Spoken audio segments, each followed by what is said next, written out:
আর্থিক খাত সংস্কারে সরকারকে ১০০ দিনের লক্ষ্য নির্ধারণ করতে বললেন বিশেষজ্ঞরা। তারা জানান, দুর্নীতির বিরুদ্ধে জিরো টলারেন্স বাস্তবায়ন করে সুশাসন নিশ্চিত করতে পারলে সব মহলের সাধুবাদ পাবে এই সরকার।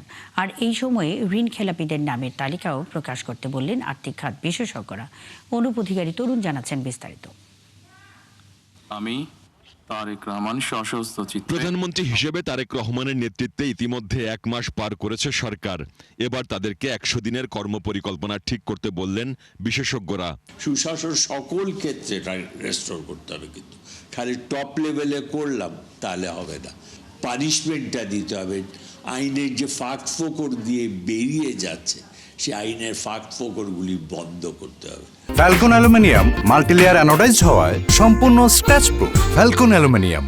না হলে কিন্তু হবে না। প্রত্যেকের রেসপন্সিবিলিটি যাতে তারা প্রপারলি হ্যান্ডেল করতে পারে, এইটা খুব ইম্পর্টেন্ট। আগে যেরকম অন্যায় অবিচার দেখেছি আমরা, সেগুলি বন্ধ করতে হবে।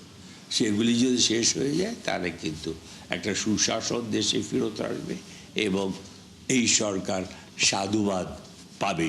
দুর্নীতির বিরুদ্ধে সরকারকে জিরো টলারেন্স নীতি নেয়ার কথা বললেন সিপিডির সম্মাননীয় ফেলো মোস্তাফিজুর রহমান।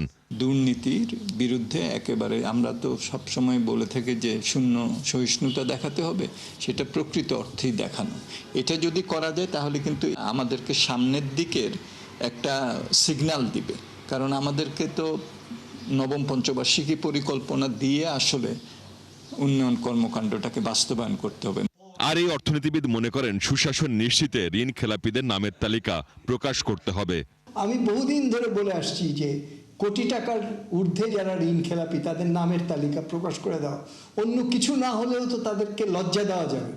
নেইমিং অ্যান্ড শেমিং ইংরেজিতে বলে।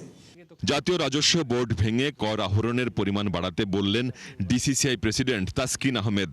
পুরো ট্যাক্স অ্যাডমিনিস্ট্রেশনটাকে ঢেলে সাজাতে হবে। যদি অন্তর্বর্তী সরকারের কোনো একটি কাজকে আমরা একটু ভালো দেখি, যে ওনারা যে এটাকে পৃথক করে, এনবিআরটাকে পৃথক করে একটা হলো কালেকশন একটা পলিসি করেছে, এবং এন্ড টু এন্ড সকল ট্যাক্স অ্যাডমিনিস্ট্রেশন রিলেটেড জিনিসটাকে যদি অনলাইন এবং অটোমেটেড না করা হয়, এবং আপনার প্রাইমারি ট্যাক্স কালেকশনটা যদি না বাড়ানো যায়, সেই ক্ষেত্রে কিন্তু সরকারের কোনো ফলই কিন্তু মানে ভালো বয়ে আনবে না। ব্যবসায়ী মহল সরকারকে সার্বিকভাবে সহযোগিতা করবে বলেও জানান তাসকিন আহমেদ। মাননীয় প্রধানমন্ত্রী, আমাদের কমার্স মিনিস্টার একাধিকবার বলেছেন যে ব্যবসাকে বেগবান করার জন্য যা যা প্রয়োজন ওনারা সকল সাপোর্ট দিবেন।